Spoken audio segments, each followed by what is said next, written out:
Video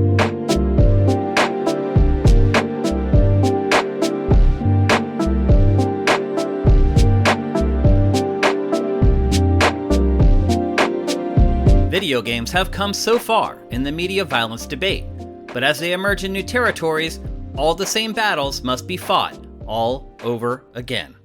Good morning, good Tuesday morning to you. I'm Shane Satterfield from Sifted, and this is Good Morning Gaming for March 29th, 2022. The show is in our patrons' feeds bright and early every weekday morning, and free on our YouTube channel for everyone else. You can find our flagship show, Game Face, by searching your favorite podcast service. You'll find the podcast versions of the rest of our content in the same feed you found this. Unfortunately, over the last week, a horrible tragedy happened in Pakistan. A young 18-year-old boy named Zain Ali opened fire on his own mother and siblings after a frustrating bout with a video game. And that video game is PUBG, PlayerUnknown's Battlegrounds. According to Ali, repeated defeats in the game increased my stress, and I fired shots thinking that everyone will come back to life like in the game. Ali, who is now in police custody, allegedly confessed. One of his mother's friends is quoted as saying, "Zain would never go out. He would always just stay in his room, and he didn't have any friends.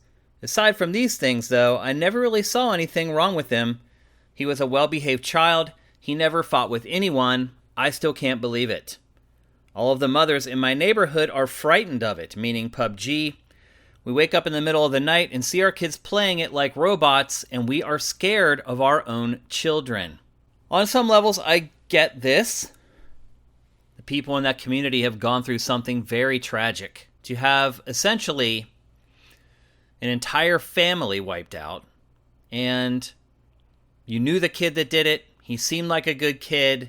The only thing to you that seemed a little off was that he spent a lot of time playing this video game where, yes, players shoot each other virtually.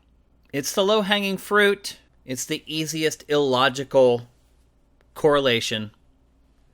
But correlation is not causation. Since then, Pakistani law enforcement agencies have been pushing for a blanket ban on the game, saying it incites young people to violence and criminal behavior. A high-ranking police officer wrote the provincial government a letter linking the killings to PUBG. He also cited an April 2020 case of a multiple homicide in Lahore in which a PUBG player known to use meth killed his siblings, friend, and sister-in-law after they sold his game console. Quote, "It is evident that obsessive indulgence of youth in online violent games like PUBG and Fortnite is introducing into young minds of players a sense of comfort with violence, leading to criminal tendencies. Therefore, such violent games, especially PUBG, need to be banned by Pakistan's telecommunication authority." End quote. Does any of this sound familiar? It should, because we've been through all this already here in America. We've been through all this already in Japan. We've been through this already in Europe. Gaming has been a part of our cultures for decades and decades now. But in places like Pakistan, it's really just starting to catch on. And honestly, most of the gaming in these emerging territories takes place on mobile. However, PUBG is perfect for areas like this because of its relatively low system requirements. And in all honesty, you don't really need a great internet connection to play the game either. And it is really thriving in some of these new markets. And so a lot of families are dealing with gaming addiction, let's be honest, for the very first time. And it's very easy and lazy to say, kid did something crazy, kid was playing lots of video games, it's got to be the video games. Instead of looking into perhaps the mental health of the person who did it, or perhaps looking at the fact that they're abusing drugs or anything else that they could be doing in their life that could cause them to behave erratically. Now, to Pakistan's credit, there are psychologists standing up and saying, no, this is wrong. Karachi-based psychologist Reba Salim says, "All over the world, video games have been linked to mental health issues in children and aggression, but I would say correlation does not imply causation." The rub here is that For a lot of Pakistani youth, video games have become a means of income. Not just income to get by, but income that makes them more wealthy than their parents. In fact, just this month, the Pakistani government announced the first national pro-level PUBG tournament for professional players. So while you have certain people in law enforcement and families in Pakistan trying to blame this horrible violence on video games, there's a conflict of interest there with the country in general, and I do not see Pakistan banning PUBG. Do I wish it was for all the right reasons? Absolutely. But if it takes esports cash to get them ultimately to the right conclusion, I'll take it. The mother's friend went on to say, "She was like my sister. I find it difficult to live without her.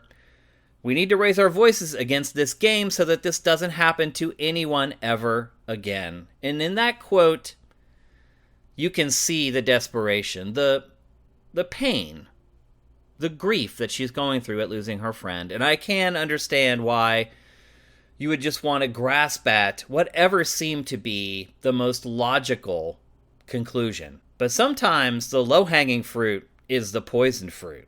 And while it's amazing to see gaming develop and thrive in new territories, it's also disappointing to see them go through the same culture wars that have already been fought in other places, completely ignoring what we've already learned.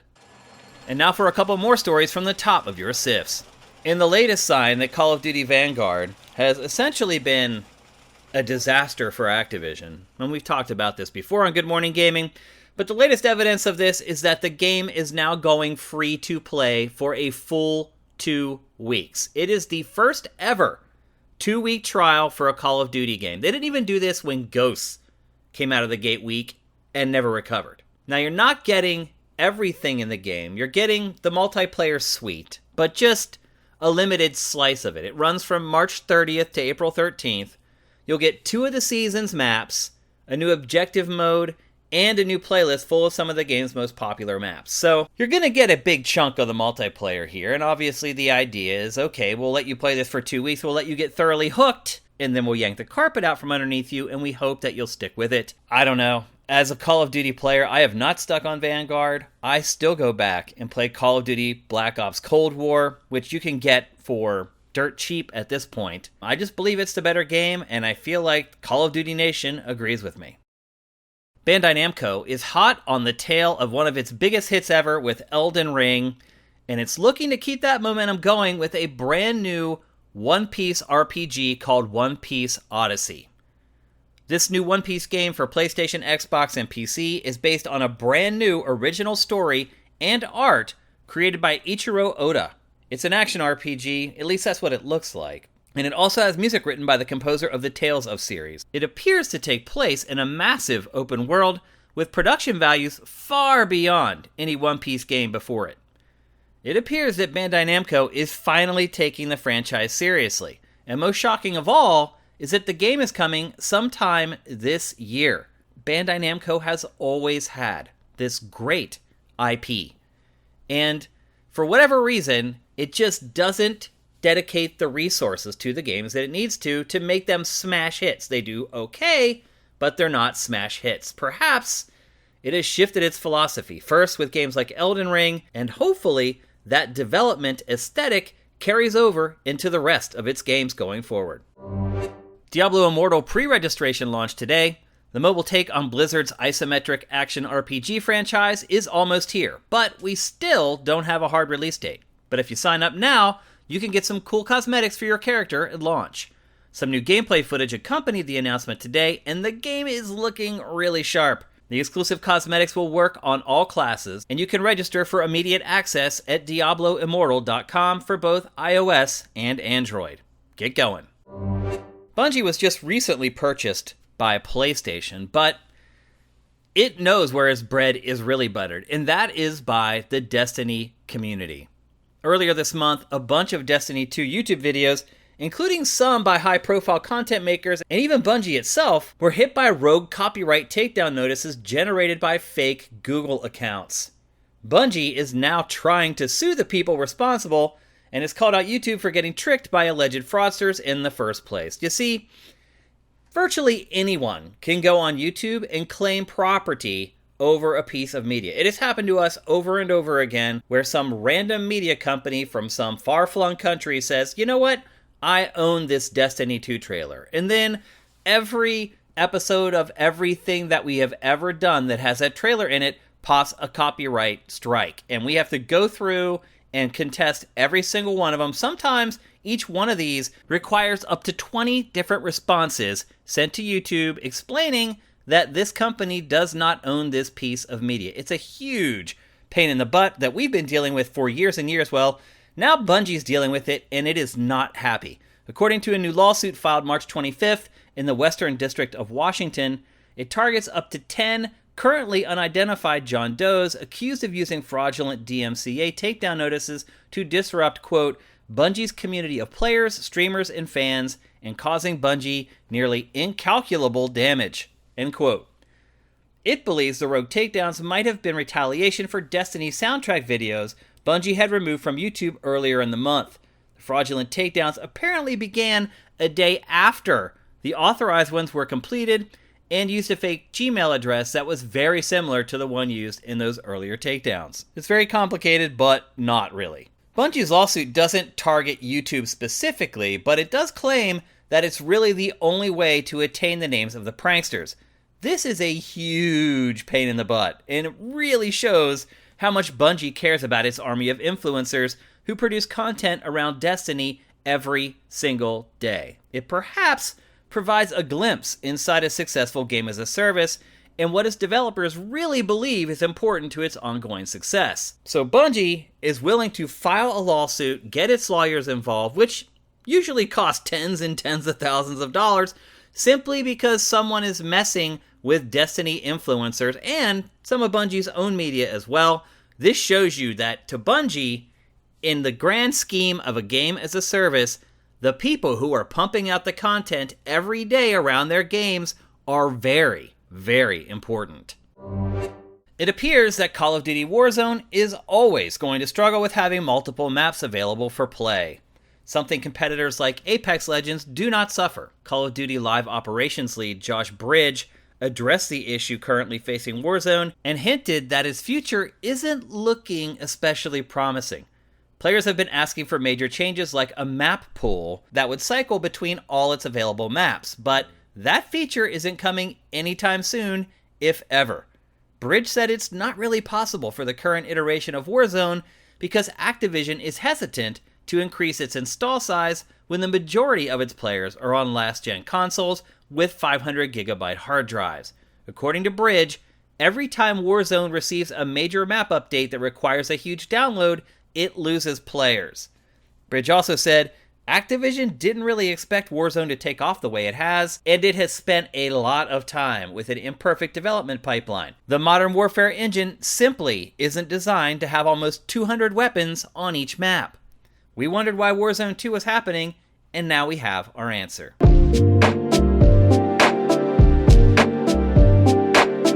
Let's take a break, and when we come back, we'll tackle today's boss fight.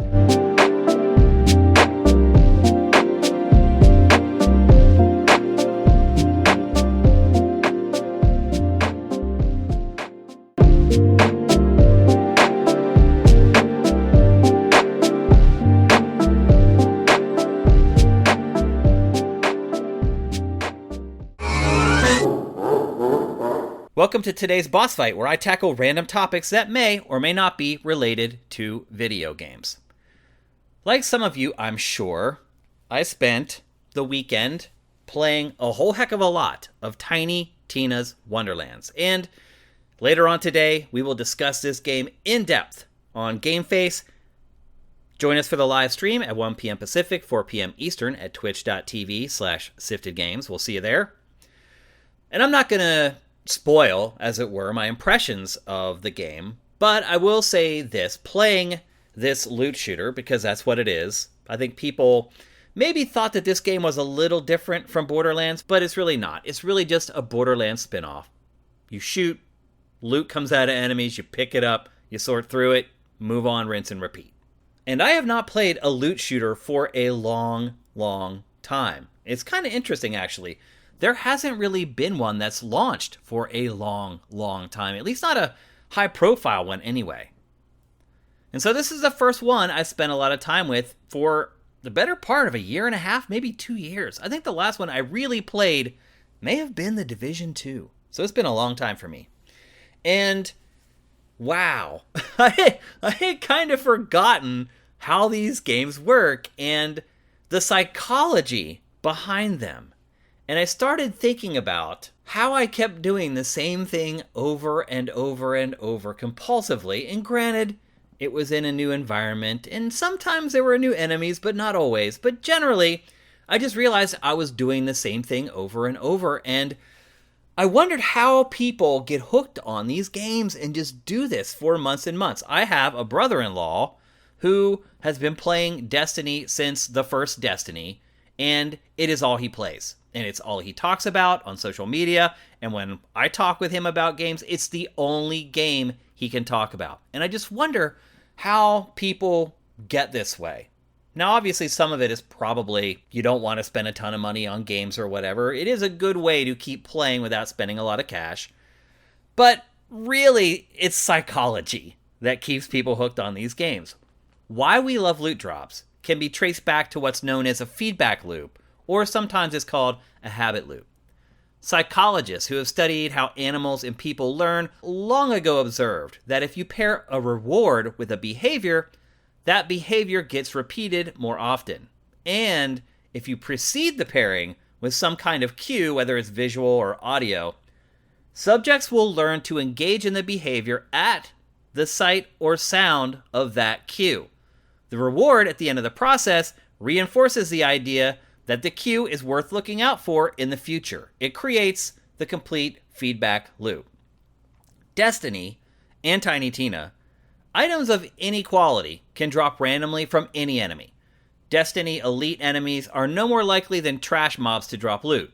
You can get purple loot from a lowly enemy and nothing from downing a boss. The see an elite and get excited quotient found in games like Diablo, for example, is completely missing. It eliminates the cue from the feedback loop. However, a couple studies have suggested that people who do not know what the prize will be at the end of a process are happier during the process because they're essentially being strung along. Those who know what their reward will be will normalize the reward very quickly and be left wanting. This is why Destiny does things the way it does. The truth is, when it comes to loot-driven games, you're just a number, or the result of an algorithm. Diving into how these games work has given me a new appreciation for them, but also renewed disdain. There are so many issues to tackle that we almost never realize, like how to make a game compelling to play with friends who are either higher or lower leveled than you are. Unfortunately, the result in the past has been gating the games with grinding, essentially keeping the power users from becoming too powerful so they're never too far out of reach, well, within reason anyway. It also keeps long-term players engaged because if they're just walking through the game, then there's no motivation to keep grinding for better weapons. Then there's the problem of looking everything up online. If you know you can find a specific enemy and get a specific drop, like with Diablo, it removes the feeling of being strung along towards a potentially exciting outcome. After looking into all this stuff, and it is really fascinating, and I could honestly talk about this for probably an hour or more, the big question that comes to mind for me is, why does neither tactic work on me? I've never become addicted to a game as a service. None of them. I mean, it helps that I have to keep moving on and playing new games every week so I can talk to you guys about them on shows like Good Morning Gaming and Game Face. But I always have a couple games that I return to consistently, and they have never been a game as a service. I even choose traditional shooters like Call of Duty or Halo over games like Destiny or The Division. Perhaps I have a specific gene that makes me immune to the feedback loop, or maybe I've just seen too many players get sucked into the endless repetition of these games, and it subconsciously scared me off. No matter the reason, when one does finally snare me, I'll be sure to let you know, because that will mean it's something completely different and hopefully great.